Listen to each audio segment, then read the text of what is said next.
Hello everyone, कैसे हैं आप सभी। आई होप अच्छे एंड स्वस्थ होंगे और अपनी तैयारी को अच्छे से कंटिन्यू कर रही होंगे। आप सभी को पता है कि हमारी महिला सुपरवाइजर की क्लासेज है वो चल रही थी। महिला सुपरवाइजर की क्लासेज चल रही थी। और अगर बात करें जिसमें हम क्या कर रहे थे, प्रबंध किया गुण, महिला सुपरवाइजर की क्लासेज, और जिसमें आपका प्रथम खंड है, प्रथम में खंड है उसका जो ख टॉपिक है, उसका प्रबंधकीय गुण की क्लासेज हमने स्टार्ट कर रखी थी। जिसमें हमने नेतृत्व विकास कर लिया, संप्रेषण की परिभाषा आज कंप्लीट हो जाएगा, और समय प्रबंधन हमने कर लिया है। कल के क्लास में हमने संप्रेषण होता क्या यानी परिभाषा, उसका नेचर, किस माध्यम से होता है, ये किया था। आज हम करेंगे इसके अवरोध, यानी इसमें क्या क्या, संप्रेषण में क्या क्या बाधाएं आती हैं, और इसके साथ साथ कुछ इसके एमसीक्यूज भी करेंगे, जिससे आपको पता लगे कि जो हमने टॉपिक किया है वो हमारे लिए कितना काफी है। इसमें से ही क्वेश्चन बनेंगे या नहीं बनेंगे, क्योंकि बच्चों के डाउट रहता है क्या हम इतना पढ़ रहे हैं तो इतना काफी है। तो जो मैं यहाँ करवा रही हूँ, जो आपको कंटेंट प्रोवाइड करवा रही हूँ, उसमें से ही ये 20 नंबर का मार्क्स आएगा। ये आप अपना अच्छे से माइंड में बिठा लेना। अगर आपने ये सोचा है कि हम बाहर से पढ़े, तो बाहर से पढ़ने की जरूरत भी नहीं है, और बाकी आपको फ्री में यूट्यूब पर ये कंटेंट मिलेगा भी नहीं। तो चलिए, हमारी जो पहली क्लास थी उसमें हमने नेतृत्व विकास कंप्लीट कर लिया था, समय प्रबंधन कंप्लीट कर लिया है। आज हम संप्रेषण है, कम्युनिकेशन है, फुल कंप्लीट कर लेंगे। फिर हमारा एक ये टॉपिक बचेगा, सामुदायिक संगठन एवं मोबिलाइजेशन, और इसके साथ साथ एक ये समूह कार्य और टीम वर्क। इसको भी हम 2 से 3 क्लासों में पूरा कंप्लीट कर लेंगे। उसके बाद हमारे 2 से 3 क्लासों में हम मिक्स क्वेश्चन करेंगे। मिक्स क्वेश्चन करने से पता चल जाएगा कि किस टॉपिक से किस प्रकार के क्वेश्चन है आपसे पूछे जाएंगे, और आपने किस तरीके से अच्छे से इसको समझ के पढ़ा है या नहीं पढ़ा है।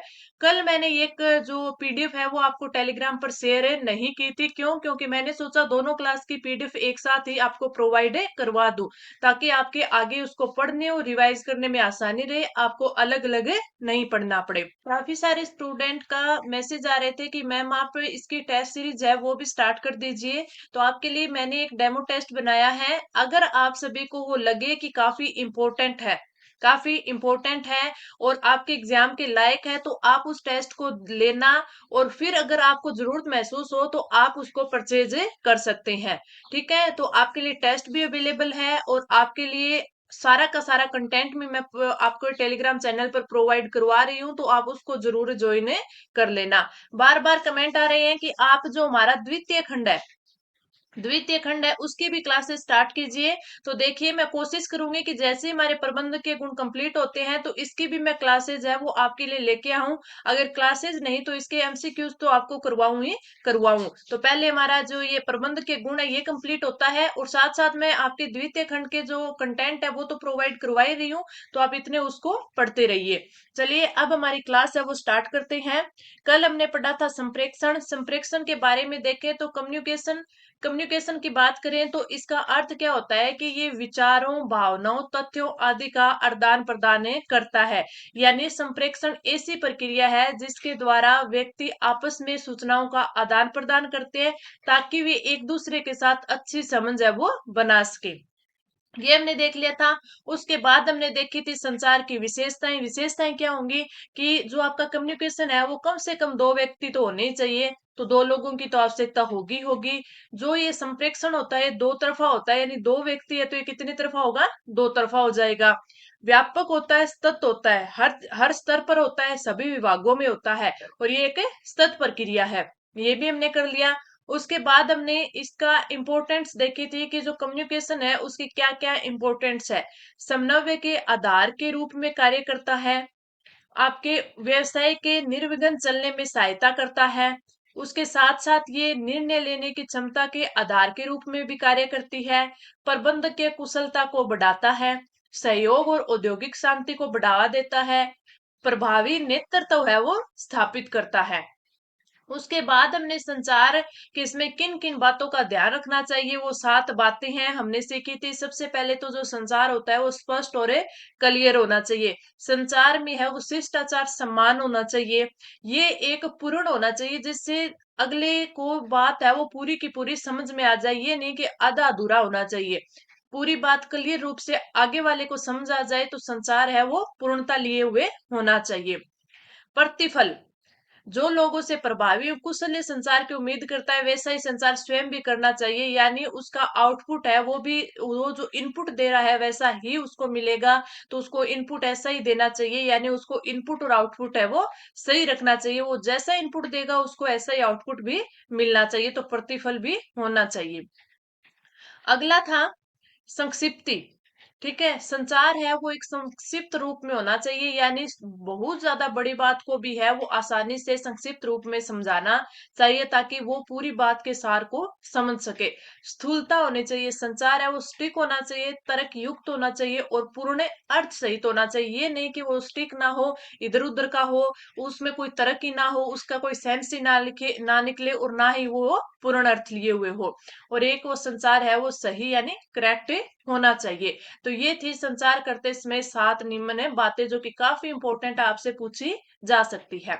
अगला फिर हमने पढ़ा था कि जो संप्रेषण प्रक्रिया के तत्व क्या क्या है, और ये जो तत्व है एलिमेंट है, इससे आपसे पूछा जाता है। इससे क्वेश्चन क्या पूछा जाएगा कि इनकोडिंग है वो कब होती है, ठीक है, और इसमें डिकोडिंग कब होती है, इसमें माध्यम क्या क्या होते हैं, ये सारी चीजें पूछी जाती है। तो सबसे पहले तो सेंडर होगा, सेंडर यानी प्रेषक होगा, तभी तो वह आगे प्राप्तकर्ता को मैसेज भेजेगा। एक मैसेज होना चाहिए यानी सूचना होनी चाहिए, ठीक है। अब ये जो सूचना होगी, मैसेज होगी, ये कोई भी हो सकता है, कोई ऑर्डर हो सकता है, कोई उससे निवेदन हो सकता है, कोई भी न्यूज हो सकती है, कोई नोटिस हो सकता है, कुछ भी हो सकता है। संदेश बंधता यानी उसको इनकोडिंग किया जाएगा, फिर बाद में आगे जो वाला जो प्राप्तकर्ता होगा वो उसे आसानी से समझने के लिए उसको डिकोडिंग करेगा। मीडियम क्या है, मीडियम हो सकता है ये लिखित रूप से हो सकता है, मौखिक रूप से हो सकता है, या फिर व्हाट्सएप भी हो सकता है।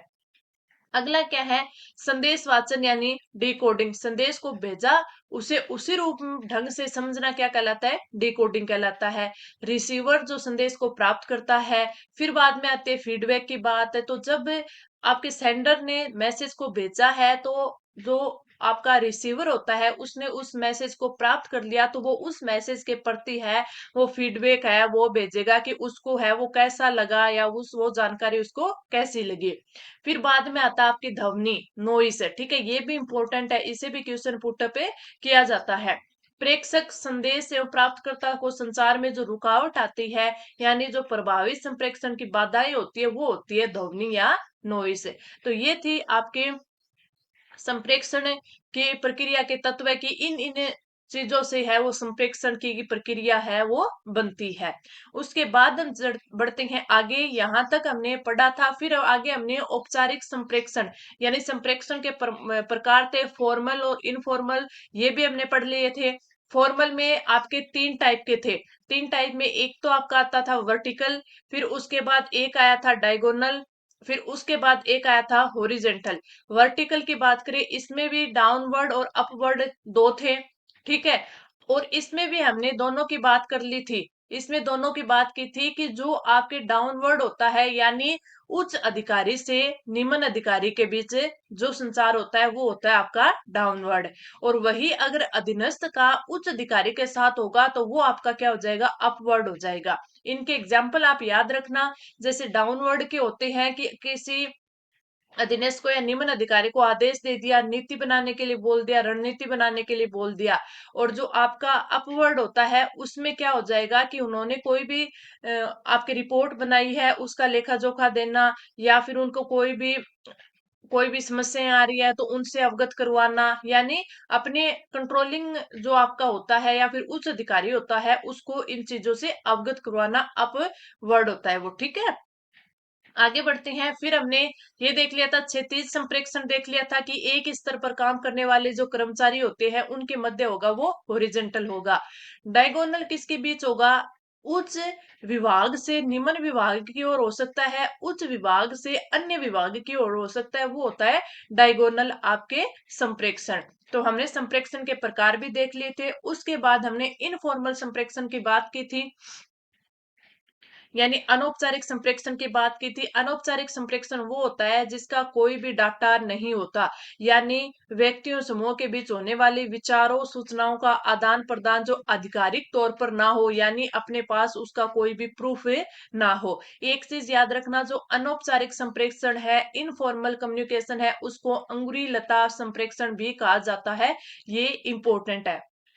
उसके बाद इसके भी हमने क्या देखे थे, प्रकार देखे थे, जैसे गपशप हो गई, गॉसिप करना हो गया, उसका कोई भी है वो क्या नहीं होता, आपके आधिकारिक तौर पर ये नहीं होता।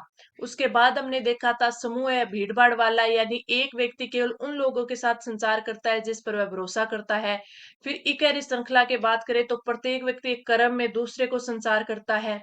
संभाव्यता नेटवर्क की बात करें तो व्यक्ति दूसरों के साथ बिना किसी उद्देश्य के सूचनाओं को आदान प्रदान करता है, इसको प्रोबेबिलिटी नेटवर्क कहते हैं। तो ये हमने प्रकार देख लिए थे कम्युनिकेशन के। अब हम आगे बढ़ते हैं और आगे की क्लास स्टार्ट करते हैं। ये मैंने रिवीजन इसलिए करवाया ताकि मैं आज आपको कुछ क्वेश्चन करवाऊंगी तो वो आपके क्वेश्चन आप तुरंत आंसर कर पाओ, आपको ये नहीं लगे कि ये कहाँ से आ गया। अगर आपने अच्छे से पढ़ा है तो आप आपका रिवीजन भी अच्छे से हुआ होगा और आप क्वेश्चन भी अच्छे से कर लोगे। तो चलिए आगे का जो पार्ट हमारा बचा हुआ था वो स्टार्ट करते हैं।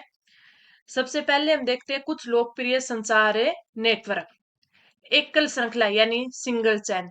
इस संचार में एक पर्यवेक्षक और उसके अधीनस्थों के बीच है वो मौजूद होता है। ये संचार, इस संचार में एक पर्यवेक्षक होता है और उसके अधीनस्थों के बीच ये संप्रेषण है वो मौजूद होता है, यानी सिंगल चैन। ये हो गया A B C D E, ऐसे चलती रहती है। ठीक है, ये हो गया एक चैन के रूप में या एक श्रृंखला के रूप में जो संचार होगा, इसके द्वारा इससे, इसके द्वारा इससे, इसके द्वारा इससे, ये हो जाएगा।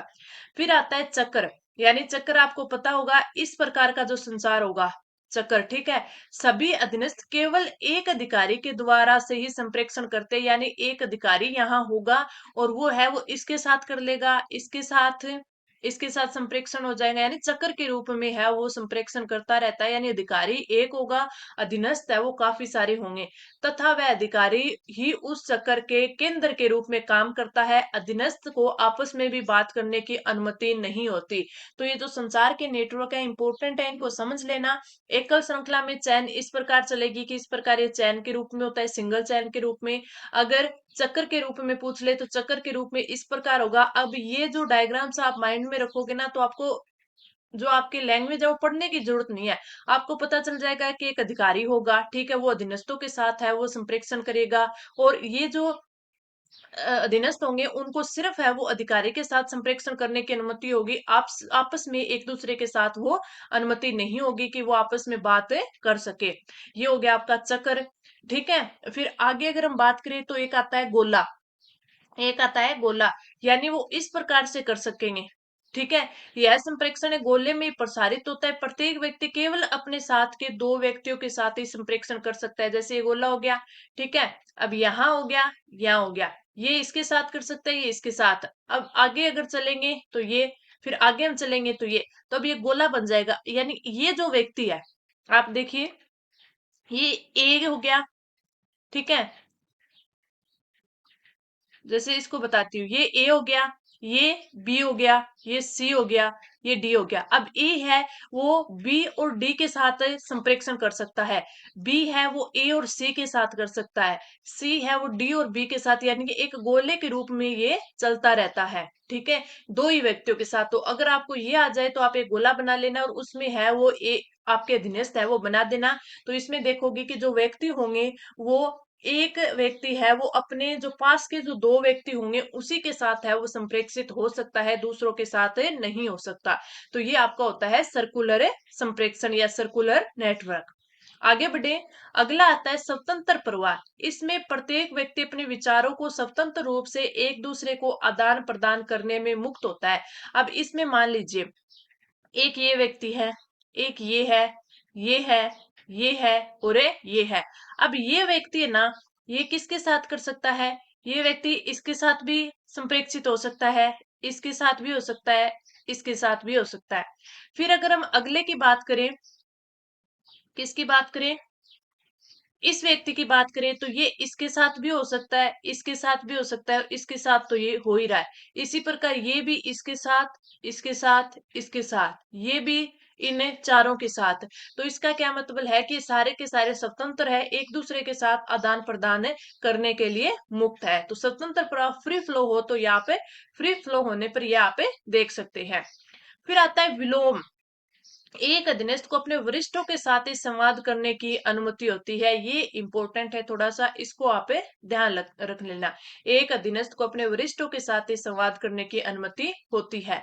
आई होप ये नेटवर्क आपको अच्छे से समझ आ गया। मैंने डायग्राम डायग्राम के साथ भी आपको समझा दिया है ताकि आपको कोई कंफ्यूजन ना रहे। अब हम बढ़ते हैं मेन टॉपिक की और मेन टॉपिक है इसकी बाधाएं, प्रभावी संप्रेषण की बाधाएं। सबसे पहले तो हम देखते हैं कि बाधाएं होती कितनी प्रकार की है। तो ये 4 प्रकार की बाधाएं हैं। कितने? 4 प्रकार की है। इसमें अगर हम देखें, अर्थ बाधाएं, मनोवैज्ञानिक, संगठन और व्यक्तिगत। ठीक है। अब ये बाधाएं देखेंगे तो इसमें हम सारे की सारे देखेंगे कि अर्थ बाधाएं कौन कौन सी होती है, मनोवैज्ञानिक कौन सी होती है, संगठन में कौन सी होती है और व्यक्तिगत कौन सी होती है। क्यों? क्योंकि इससे होगा क्या कि जो आपके आपके एग्जाम में आ जाए, 4 बाधाएं दे दी जाए, 3 दे दी जाए और एक आपको अलग दे दी जाए, आपसे पूछा जा सकता है कि निम्न में से कौन सी बाधा है प्रभावी संप्रेषण की बाधा है जो कि अर्थ बाधा नहीं है। इस प्रकार आपसे क्वेश्चन है पूछा जाता है, तो आप थोड़ा सा इसको ध्यान रखना। सबसे पहले जो हमारी आती है वो आती है अर्थ बाधा। अर्थ बाधाएं, यह शब्दों और वाक्यों के अर्थ से संबंधित है। यह इनकोडिंग और डिकोडिंग की प्रक्रिया में आने वाली समस्याओं और बाधाओं से संबंधित है। शब्दों और वाक्यों, अब मान लीजिए मैंने आपको समझाया था, थोड़ा सा और बता देती हूँ। जैसे इससे ऊपर देखा था हमने, या इसके प्रकार आ गए थे, यहाँ पे देखा था शायद, हाँ इस पे देखा था। मैंने आपको बताया था कि संप्रेषण प्रक्रिया के आपके तत्व बताए थे। इसमें एक सेंडर, मैसेज, फिर इनकोडिंग। अब जब सेंडर इनकोडिंग करके उस संदेश को भेज रहा है तो आगे वाला डिकोडिंग होगी, वहां पर डिकोडिंग होगी।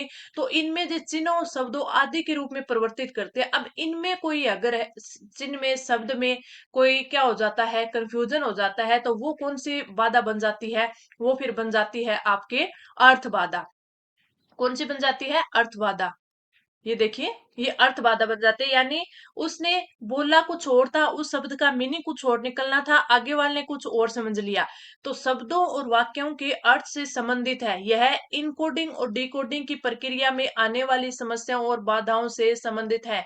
यानी जो हमने तत्व लिखे थे कि किन किन तत्वों, तो जो आपका इनकोडिंग और डिकोडिंग है, इनको ध्यान रखना। आपसे पूछ ले कि ऐसे कौन सी बाधा है जो कि संचार के इनकोडिंग और डिकोडिंग तत्वों या प्रक्रिया से होने वाली है, तो आप बताओगे कौन सी? अर्थ संबंधित बाधा। आगे बढ़ते हैं। अर्थ संबंधी में और क्या क्या आ सकते हैं? संदेश की अनुपयुक्त अभिव्यक्ति। अनुपयुक्त अभिव्यक्ति यानी वो जो संदेश था वो उसका मीनिंग कुछ और निकल रहा था, अर्थ कुछ और निकलता रहा था, या फिर अभिव्यक्त है हमने अच्छे से नहीं किया, अभिव्यक्त करने में हमसे, उसको आगे वाले को समझाने में हमसे कुछ गलती हुई है। तो अपर्याप्त शब्दावली के कारण गलत शब्दों का प्रयोग, आवश्यक शब्दों का लोप या फिर वाक्य क्रम।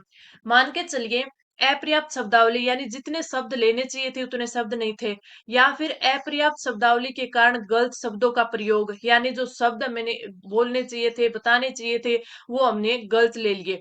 ठीक है, शब्दावली के कारण। ठीक है, यानी हमें खुद को अर्थ नहीं समझ आ रहा था, या फिर जो आवश्यक शब्द थे उनकी कमी थी, या फिर जब ये शब्द पहले बोलना चाहिए था ये तो हमने लास्ट में बोल दिया, लास्ट वाला पहले बता दिया, यानी इनकोडिंग और डिकोडिंग की बात कर रही हूं मैं उसमें। तो वाक्य का जो क्रम है वो मिसमैच हो गया ना, तो इससे भी क्या होती है? संदेश की अनुपयुक्त अभिव्यक्ति, अपर्याप्त शब्दावली के कारण, या फिर गलत शब्दों का यूज करने से, या फिर आवश्यक शब्दों का लोप होने से भी, या फिर वाक्यों का जो सेंटेंस की जो सीक्वेंस है वो खराब होने से भी ये बाधा हो सकती है। अगला क्या आता है? विभिन्न अर्थों सहित संकेतक। एक ही शब्द के कारण अलग अलग परिस्थितियों में अलग अलग लोगों के लिए अलग अलग अर्थ होते हैं। ये भी बात सही है, विभिन्न अर्थों सहित संकेतक है। यानी अपन ने कई बार देखते देखते हैं ना कि एक ही शब्द होता है लेकिन हर जगह उसका मीनिंग है वो कई बार अलग अलग निकलता है। तो ऐसी अगर सिचुएशन आ जाती है तो उसमें भी ये आपकी अर्थ संबंधित बाधा उत्पन्न हो जाती है। त्रुटिपूर्ण रूपांतर या फिर अनुवाद, जब त्रुटिपूर्ण कोई ट्रांसलेशन हो जाए यानी प्रेषक के अन्य भाषा में भेजने और प्राप्तकर्ता के दूसरी भाषा में प्राप्त होने के कारण। अब आपने देखा होगा कई बार हम हिंदी के शब्द होते हैं, हिंदी के शब्द टाइप करते हैं तो इसमें भी एक मंगल फोंट होता है, एक कृतिदेव फोंट होता है, ठीक है। उसमें से अगर हम इसको दोबारा ट्रांसलेशन करते हैं इसका, ठीक है, दोबारा ट्रांसलेशन करते हैं तो कुछ शब्द होते हैं वो क्या हो जाते हैं, परिवर्तित हो जाते हैं, ठीक है। अगर उनका रूपांतरण अलग हो जाता है तो फिर भेजा किसी और भाषा में था, प्राप्त करता है दूसरी भाषा में प्राप्त किया, तो उस वजह से जो त्रुटिपूर्ण रूपांतरण होता है वो भी अर्थ संबंधित बाधा में आता है। अस्पष्ट संकल्पनाएं, कुछ मान्यताओं के कारण जो अलग अलग व्याख्याओं के अधीन है, यानी हमने बताया कुछ और था, मान्यता कुछ और होने का एज्यूम कुछ और कर लिया, तो वो चीज आती है अस्पष्ट संकल्पनाओं में। तकनीकी विशिष्ट शब्दावली, कुछ आपको पता है कि टेक्निकल रूप से कुछ आपकी शब्दावली होती है, अगर उनमें कोई इश्यू आ जाता है तो भी ऐसी अर्थ संबंधित बाधा हो सकती है। शारीरिक भाषा तथा हाव भाव की अभिव्यक्ति की डिकोडिंग, अब देखिए अपन कुछ चीजें लिखते हैं, ठीक है, लिखने पर जो अपनी कोडिंग होती है या फिर जो लिखने पर जो अपने, जैसे अपन ने कोई ट्रांसलेशन कर रही है तो एक लिख कर करेंगे, एक अपने हाव भाव देखने से है वो ट्रांसलेशन होगा, तो उनमें है वो दोनों में थोड़ा बहुत डिफरेंस आएगा। तो जब शारीरिक भाव तथा हाव भाव की अभिव्यक्ति की डिकोडिंग होती है उस टाइम भी आपके अर्थ संबंधित बाधा है वो उत्पन्न हो जाती है। तो आपको याद रखना है कि जो अर्थ संबंधित बाधा है वो कितने प्रकार की हो सकती है, ठीक है। अर्थ संबंधित भाषा है, जो आपकी बाधा है वो संदेश के अनुपयुक्त अभिव्यक्ति हो सकती है, विभिन्न अर्थों सहित संकेतक, त्रुटिपूर्ण रूपांतरण या आपका ट्रांसलेशन हो सकता है, अस्पष्ट एजम्पशन हो सकता है, तकनीकी विशिष्ट शब्दावली और शारीरिक भाषा तथा हाव भाव के अभिव्यक्ति की डिकोडी, ये सारी की सारी क्या है आपके अर्थ संबंधित बाधाएं हैं, इनको आप ध्यान रखना। अगला आपकी जो बाधा आती है वो आती है मनोवैज्ञानिक बाधाएं, ठीक है। यह संदेश भेजने और प्राप्तकर्ता की भावनात्मक या मनोवैज्ञानिक स्थिति के कारण उत्पन्न होती है। संदेश भेजने और प्राप्तकर्ता की भावनात्मक या मनोवैज्ञानिक स्थिति के कारण उत्पन्न होती है, यानी असामयिक मूल्यांकन, सावधानी का अभाव रखा गया, संप्रेषण के प्रसारण में लोप हो गया, अविश्वास रखने से भी होती है। मान के चलिए कि जो ये साइकोलॉजिकल बाधाएं होती है ये क्या होती है, जो भेजने वाला यानी सेंडर और जो रिसीवर होता है उनकी आपस में जो भावनात्मक या फिर मनोवैज्ञानिक यानी साइकोलॉजिक जो उनकी सिचुएशन होती है उस हिसाब से इनको देखा जाता है। तो इसमें क्या क्या आ जाएगा, असामयिक मूल्यांकन हो गया, ठीक है, सावधानी का अभाव यानी असावधानी हो गई, उनके कम्युनिकेशन में कोई प्रसारण में कोई चीज छूट गई, ठीक है, लोप हो गया, या फिर उनके बीच में है वो विश्वास नहीं यानी अविश्वास था, तो ये चीजें उत्पन्न होती है, मनोवैज्ञानिक बाधाएं आती हैं। तीसरा आपका आता है संगठनात्मक बाधाएं, जो ऑर्गेनाइजेशन होता है उसमें जो बाधाएं आती है, इसमें कौन कौन सी आती है, संगठनात्मक संरचना, संगठनात्मक संरचना, प्राधिकार संबंध, नियमों और विनियमों के कारण उत्पन्न होती है। नियमों विनियमों के यानी कोई ऑर्गेनाइजेशन है, ठीक है, उनमें से कोई नीति पॉलिसी बनाई, ठीक है, उसमें हो सकता है कोई नियम बनाए, किसी को वो नियम है वो सही लगे किसी को नहीं लगे, कोई भी किसी का स्टेटस हो गया, स्थिति हो गई, ठीक है, उसकी जो अपने ऑर्गेनाइजेशन बनाया है उसमें कोई जटिलता है और ऑर्गेनाइजेशन की सुविधाएं हैं, ये जो आपकी है ये आपके ऑर्गेनाइजेशन बाधाएं कहलाती है, ठीक है। इनमें नीति का हो गया, नियम विनियम का हो गया, स्टेटस का हो गया और आपके संरचना का हो गया, स्ट्रक्चर बनाने का, और इसके फैसिलिटी का हो गया, तो ये चीजें आप ध्यान रखना। कोई भी चीज आपको समझ में नहीं आती है तो तुरंत कमेंट करके पूछ सकते हो। क्लास अगर आपको अच्छी लग रही है तो लाइक करना और अपने दोस्तों के साथ है वो शेयर जरूर करना, ताकि ज्यादा से ज्यादा बच्चों के पास ये क्लास पहुंचे, और ज्यादा बच्चों को अगर इससे फायदा होगा तो मुझे भी मोटिवेशन मिलेगा और मैं और बेहतर कंटेंट आपके लिए ला पाऊंगी। आगे बढ़ते हैं, अगला आता है आपकी चौथी और लास्ट बाधा प्रेक्षण की, व्यक्तिगत बाधाएं। व्यक्तिगत क्या हो सकती है, यानी सत्ता को चुनौती का डर हो सकता है, वरिष्ठ का अपने अधीनस्थ पर विश्वास का अभाव हो सकता है, संवाद करने की अनिच्छा हो सकती है, यानी उसका कम्युनिकेशन करने का मन ही ना हो, या फिर उचित प्रोत्साहन का अभाव होता है, यानी कोई उनको मोटिवेट करने वाला, उनको प्रॉपर रूप से आपको आगे बढ़ाने के लिए प्रोत्साहित करने वाला ना हो। तो व्यक्तिगत बाधाएं आपको देखते ही पता चल जाएगी। चुनौती का डर होगा तो ये व्यक्तिगत रूप से ही होता है। ठीक है, किसी चीज को तो इसका वो जो डर है वो चुनौती का होता नहीं है। ठीक है, चैलेंज का सत्ता को ही हो सकता है, यानी अथॉरिटी को ही हो सकता है। अगर कोई उच्च अधिकारी है, वो अपने अधीनस्थ के ऊपर है, वो विश्वास ही नहीं करेगा, तो ये व्यक्तिगत बाधा ही आएगी। यानी वो उस चीज पर, उस बंदे पर विश्वास ही नहीं कर रहा है, तो वो आगे वाला काम नहीं करेगा, काम नहीं करेगा, तो फिर ये बाधा उत्पन्न होएगी। संवाद करने की अनिच्छा, यानी अगर किसी के साथ कम्युनिकेट होना ही नहीं है, ठीक है, उसकी इच्छा ही नहीं है, तो फिर ये भी व्यक्तिगत बाधा आ गई। और उचित प्रोत्साहन का अभाव, यानी अगर वो प्रॉपर रूप से उनको मोटिवेट नहीं करेंगे, प्रोत्साहित नहीं करेंगे, तो भी एक बाधा ही उत्पन्न होगी। तो ये मैंने 4 बाधाएं आपको करवा दी है। 4 कौन कौन सी है आपकी? अर्थ संबंधित बाधाएं कौन कौन सी होती है, आपके साइकोलॉजिकल बाधा कौन सी होती है, आपके संगठन वाली बाधा कौन सी होती है, और व्यक्तिगत कौन सी होती है, पर्सनली कौन सी होती है, चारों की चारों बता दी। अब अगर आपके एग्जाम में इन चारों में से कोई भी बाधा आ जाए और आपसे पूछ ले कि इनमें से वो कौन सी बाधा नहीं है, या फिर कौन सी बाधा है, अर्थ संबंधित बाधा इनमें से कौन सी है, व्यक्तिगत बाधा बाधा कौन सी है, तो आप अच्छे से बता सकते हो। अब बढ़ते हैं हम आगे। अब हम इसके 5 से 6 क्वेश्चन करते हैं, ताकि आपको समझ आया हो कि आपने कितना अच्छे से इसको पढ़ा है, और पढ़ने में से ही क्वेश्चन आया कि नहीं आया। निम्नलिखित में से कौन सा संचार प्रक्रिया का पहला चरण है? कौन सा संचार प्रक्रिया का पहला चरण है? इनकोडिंग, डिकोडिंग और प्रतिक्रिया। अब इसमें आप देखोगे तो सबसे पहले आपको पता है कि एक क्या होता है, सेंडर होता है, ठीक है, यानी प्रेषक होता है, प्रेषक होता है। एक क्या होता है, मैसेज होता है। जब ये सेंडर है मैसेज को भेजता है, तो क्या होता है, इनकोडिंग होता है, इनकोडिंग होती है। तो पहला चरण कौन सा हो गया, इनकोडिंग हो गया। उसके बाद में है कोई मीडिएटर आता है, यानी माध्यम आता है कि किसके माध्यम से अपन भेजे। ठीक है, उस माध्यम के बाद में क्या आता है, उसके बाद में डिकोडिंग होती है। उसके बाद में क्या होती है, डिकोडिंग होती है। उसके बाद में प्राप्त करता आता है, यानी रिसीवर आता है। और उसके बाद में रिसीवर है वो फीडबैक देता है, फीडबैक देता है। तो ये चरण हो गए कि पहले प्रेषक आएगा, ठीक है, फिर बाद में प्रेषक के बाद में मैसेज आएगा। तो ये तो कोई चरण ही नहीं है, क्योंकि एक तो चीज होगी और एक ही मैसेज हो गया, ये भेजे गए। तो उन प्रक्रिया कहाँ से स्टार्ट हुई है, इनकोडिंग से स्टार्ट हुई है।